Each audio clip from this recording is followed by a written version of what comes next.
Еліміздің тарихы үлкенді кішілі қалалардың тарихынан, сонымен қатар кең байтақ отанымыздың әр қиырында еңбек етіп жүрген ондаған мамандық өкілдерінің жетістіктерінен тұрады.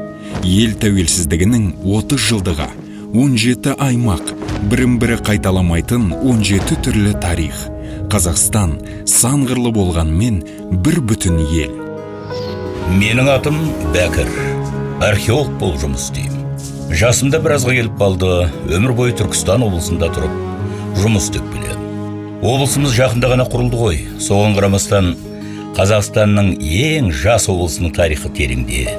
Адамдар Түркістан дегенде көбінесе Қожа Ахмет Яссауи кесенесін еске алады.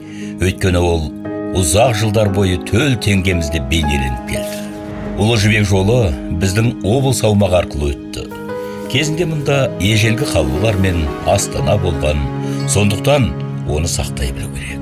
Елбасымыздың өзі Түркістанды түркі әлемінің мәдени және рухани орталығы деп жариялады. Біздің маңызды бағытымыздың бірі туризмді дамыту. Тарих туралы тоқтаусыз айта беруге дайынмын. Бірақ бізде басқа да дүние бар. Мысалы, табиғатымыз, таңғажайып, Батыс Тянь-Шань, Ақсу жабағылы қорығы таяуда ЮНЕСКО тізіміне енгізілді. Ал қызғалдақтарымыз туралы айтпауға болмайды.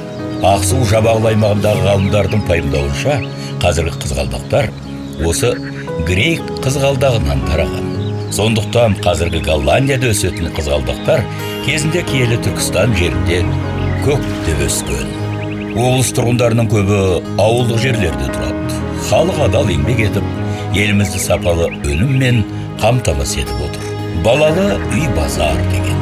Әрбір 7-ші Қазақстан азаматы біздің өңірде дүниеге келеді. Тұрғындардың көбі жастар. Біз туған өлкемізді шын жүректен сүйеміз. Түркістан тарихы күллі қазаққа ортақ. Бүгінде біздің атауымыз жаңарды. Жоспарымыз да зор. Құрметті отандастар, көркейген өлкемізге келіп, мейман болыңыздар.